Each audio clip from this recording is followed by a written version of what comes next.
شیر اور خرگوش۔ ایک گھنے جنگل میں ایک شیر رہا کرتا تھا۔ وہ تمام جنگل کا بادشاہ تھا، لیکن وہ بادشاہ جیسے پیش نہیں آتا تھا۔ ہر دن بے رحمی سے جنگل کے جانوروں کو کھا جایا کرتا تھا۔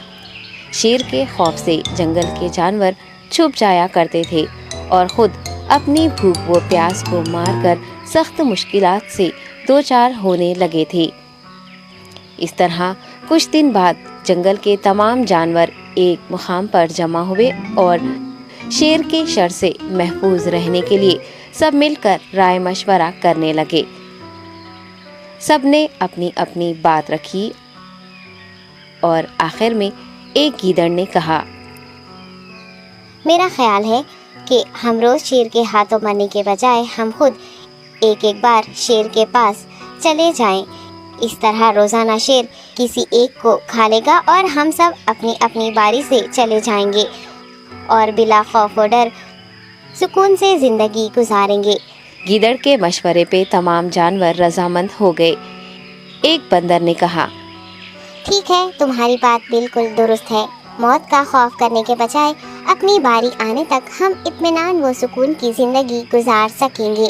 جانوروں کی بات چیت مکمل ہونے کے بعد خود گیدڑ نے شیر کے پاس جا کر یہ ساری بات بتائی۔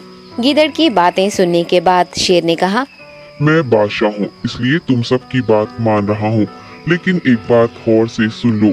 اگر کسی دن مجھے جانور ملنے میں تاخیر ہو جائے تو میں خاموش نہیں بیٹھوں گا اور دوبارہ تم سب پر حملہ کرنا شروع کروں گا۔ شیر نے بڑے غصے سے یہ سب کہا۔ شیر کی باتیں سن کر گیدڑ نے سر ہلاتے ہوئے حامی بھر دی اور وہاں سے چلا گیا۔ اس دن کے بعد ایک ایک جانور بلا ناغہ اپنی اپنی باری کے مطابق شیر کے پاس جانے لگے اور شیر سکون سے اپنے پاس آنے والے جانوروں کو مار کر اپنی بھوک مٹانے لگا۔ یہ معاملہ ایسے ہی چل رہا تھا اور ایک دن شیر کے پاس جانے کی باری ایک خرگوش کی آئی۔ وہ خرگوش بہت ہی ہوشیار تھا۔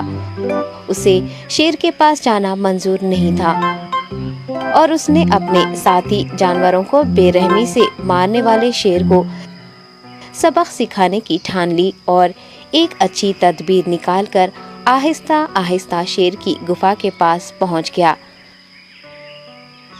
تاخیر ہو جانے سے شیر کافی غصے میں تھا اور خرگوش کو دیکھ کر غصے سے کہنے لگا، میں نے تم سب کو پہلے ہی کہہ دیا تھا، دیر ہو جائے تو میں خاموش نہیں بیٹھوں گا۔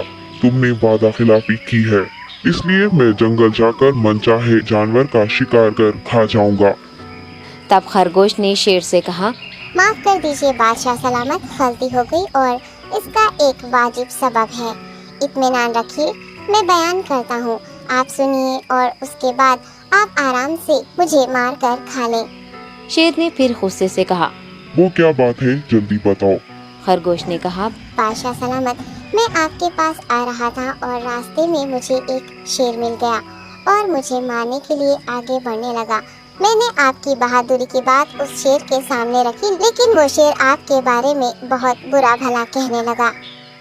یہ سن کر میں نے غصے سے کہا، تم ہمارے جنگل کے نہیں ہو، ہمارے بادشاہ کے بارے میں ایسی باتیں مت کہو۔